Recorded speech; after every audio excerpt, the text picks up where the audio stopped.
வந்து அவசரமாக பகிர்ந்து உங்கள் குடும்பத்துக்கு தெரியப்படுத்துங்க. ஏன்னா இது போல் வாய் பேச முடியாத குழந்தைகள்லாம் வந்து ரோட்டில் இருக்கும்போது ரொம்ப கஷ்டமாக இருக்குது. ஏன்னா பாருங்கள், தலை முழுக்க எவ்வளோ முடி வச்சுக்கிட்டு அழுக்கு ட்ரெஸ்ஸோட துர்நாற்றத்தோட இந்த பகுதியில் சுற்றிக்கிட்டு இருக்கிறத நமக்கு சொல்லியிருந்தாங்க.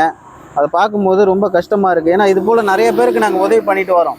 இருந்தாலும் இது போல் குழந்தைங்கள்லாம் பார்க்கும்போது வாய் பேச முடியாதவங்க, கண்ணு தெரியாதவங்க, அப்புறம் வந்து நடக்க முடியாதவங்கலாம் எத்தனையோ குழந்தைங்கள் வந்து இது மாதிரி ரோட்டோரத்தில் இருக்கிறத பார்க்கும்போது நமக்கும் வந்து மனசாட்சின்னு ஒன்று இருக்குது. அதனால் குடும்பத்தில் உள்ளவங்க இது மாதிரி உள்ளவங்களாம் வெளியில் விடக்கூடாது. அது விடுறதுனால இவங்க எப்படி மாறிடுறாங்க பாருங்கள். இங்கே பாருங்கள், இதெல்லாம் பாருங்கள்.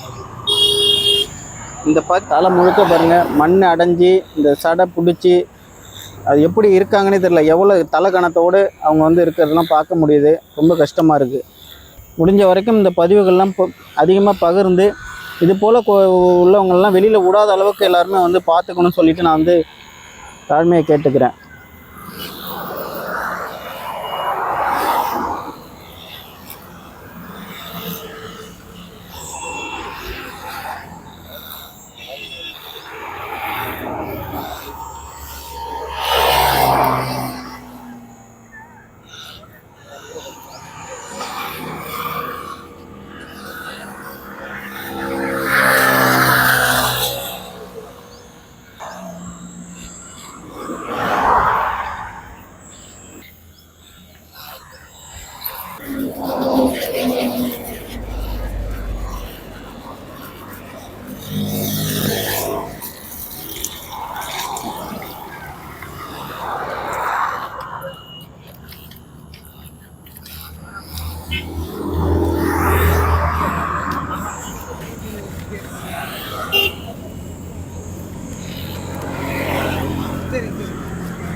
திருப்பூர் மாவட்டம் கவுண்டம்பாளையம் அந்த பகுதியில் வந்து பழனி என்ற ஒரு 30 வயது மதிக்கத்தக்க இளைஞர் வந்து அதிக தலையில் முடியுடன் துர்நாற்றம் அழுக்கு ட்ரெஸ்ஸோடு சுற்றிக்கிட்டு இருக்கிறதா இப்பகுதியில் இருக்கக்கூடிய மக்கள் வந்து சமூக சேவரிய பாரதி மோகன் அறக்கட்டளைக்கு தெரியப்படுத்தினாங்க.